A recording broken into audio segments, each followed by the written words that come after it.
नाज़रीन, drama serial मायरी में Samina any से पूछती है, बताओ एनी, मैं तुमसे कुछ पूछ रही हूँ, बाहर कौन था? एनी कहती है, बड़ी अम्मी, वो हमजा था, वो क्लास में मेरे साथ पढ़ता है। दरअसल मुझे नोट्स चाहिए थे, वो मेरी दोस्त है ना, किसी वजह से नहीं आ सकी, इसलिए उसने हमजा को भेज दिया। समीना कहती है, लड़कों से मिलना मिलाना बंद करो, तुम्हें पता होना चाहिए कि तुम्हारी शादी हो चुकी है और शादीशुदा लड़कियों का पराये लड़कों से मिलना बिल्कुल भी ठीक नहीं है। एनी कहती है, बड़ी अम्मी, मैं उसे मना कर दूंगी, वो कभी नहीं आएगा। समीना पूछती है, और हाँ, खाना तैयार हुआ कि नहीं? एनी कहती है, वो बड़ी अम्मी अभी तैयार हो जाता है, बस थोड़ी देर है।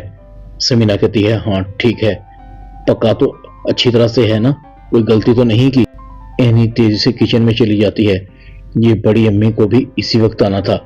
एनी अपनी सहेली को बताती है, यार, हमजा से बातें करते हुए बड़ी अम्मी ने देख लिया था, उन्होंने मुझे कहा है तुम्हें अब लड़कों के साथ पढ़ने की कोई जरूरत नहीं है, बल्कि मुझे कहा है कि अगर पढ़ना है तो प्राइवेट तैयारी कर लो, हर रोज एक नई क़यामत होती है मेरे लिए।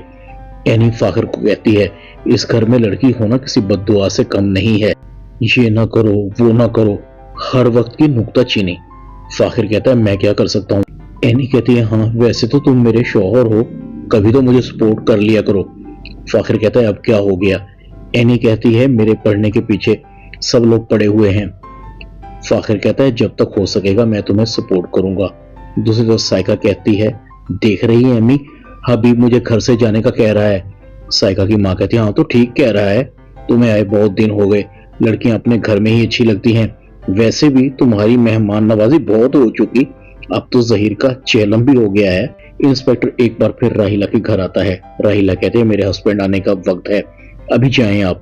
इंस्पेक्टर कहता है, चला जाऊंगा, बस कुछ हिसाब किताब बाकी है। आयशा कहती है, कैसा हिसाब किताब? इंस्पेक्टर कहता है, भाई तुमने करोड़ रुपए की ज्वेलरी चुराई है, आखिर उसको राज में भी तो रखना है। राहिला कहती है, तुम तो बड़े ही घटिया शख्स निकले, अपना हिस्सा भी ले लिया। इंस्पेक्टर कहता है, हिस्सा तो वो लिया जो वहां से उठवाया था, मगर उस राज का क्या बनेगा जो मेरे सीने में दफन है? राहिला कहती है, तुम्हें देने के लिए मेरे पास कुछ भी नहीं है। इंस्पेक्टर कहता है, राहिला बेगम, पैसे तो तुम्हें देने ही पड़ेंगे, वरना तुम्हारे लिए काफी मुश्किल खड़ी हो जाएगी। ड्रामा मायरी में इतना ही।